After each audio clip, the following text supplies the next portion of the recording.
Mom can't talk, but her brain is still there. She hasn't lost any intelligence.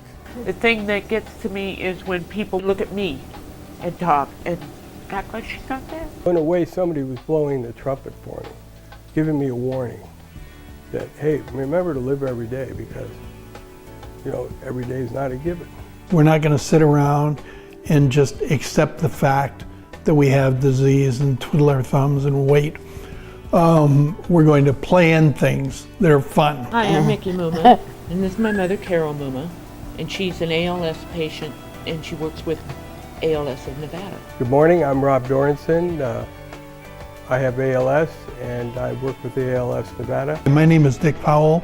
I'm a patient of ALS of Nevada. So how long before you go to bed do you eat?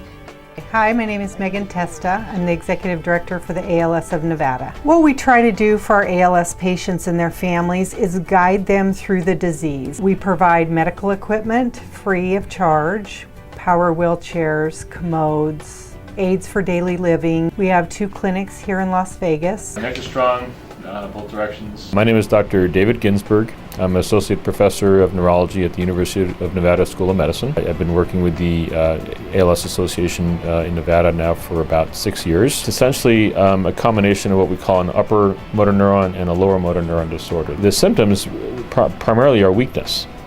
So weakness of an arm or a hand or a weakness in a foot. Eventually the muscles start to become atrophied. They'll notice like wasting of the hand muscles or wasting of the calf muscles. We travel all over the state of Nevada, Elko all the way to Pahrump to see patients. I'm a licensed nurse, so I do go into their homes to do home visits. I talked to Megan on the telephone one day, and she shocked me because she said, well, yeah, I'm the director of ALS in Nevada, blah, blah, blah, blah, blah, blah. I make house calls. When are you available? And I thought, house calls? Who makes house calls nowadays? I was in the hospitality industry almost my entire working life. I actually opened up Lowry's the Prime Rib here in Las Vegas. We went to Italy in May of 2011. We spent 2 wonderful weeks in Italy and hiked and walked a lot. I mean a lot. And I had no problems at all. Towards the end of June, I think it was, while I was on the treadmill, I began to feel a little out of balance. So it took from June until December actually to find out definitely that I had ALS. If I have questions, pick up the phone and call Megan. Megan, what do I do? If I need something, pick up the phone and call Megan. Lou Gehrig made his famous speech at Yankee Stadium in 1939 when he said, I consider myself to be the luckiest man in the world. I know what he meant because even though I have what I have, I've lived a really good life. She was a substitute teacher. She cooked 14 years, and she managed information systems contracts for the federal government. She went to school with 5 kids and a husband. Her symptoms started in 2000, and she's amazing. She still mops floors. She does most everything you and I do. What do you do to keep so positive? Laugh. She goes to clinic every 3 months. They help her with her speech. They help with everything from the wheelchair to the bed, all her supplies. I mean, they're amazing. They're not only doctors and speech therapists and physical therapists and coordinators, they're friends. I've been in Las Vegas for 30 years, started in the real estate development and construction business. I started Evergreen in 1997. I saw the need for recycling and construction waste dumpster service. The affliction really started as muscle stiffness in my left leg and my right leg and my back. But the one key thing that was going on then, I couldn't get up on my toes. Finally in October of 2010, they diagnosed me with ALS. If you say you have Lou Gehrig's disease, anybody over 50 knows who Lou Gehrig was. But it's not Lou Gehrig's disease, it's mine.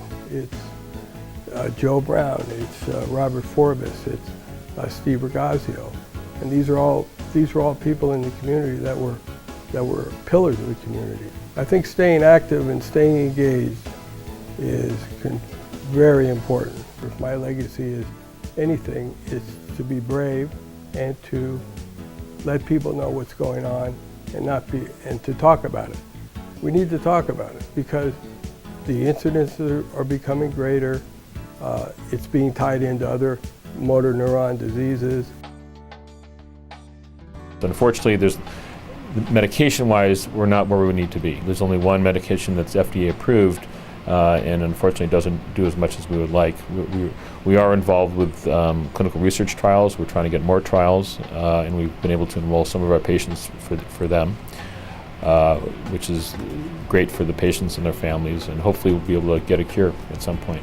You really get to know these families, and so it's hard. But what I think about is, you know, if ALS of Nevada wasn't here, where would these families be? Get ready because we're going to grow, and we're going to add services, and it's going to be one of my missions in life. Megan, I was walking down a tunnel, and there was no light at the end of the tunnel. And then I met you, and I'm still walking down the tunnel, but it's lit.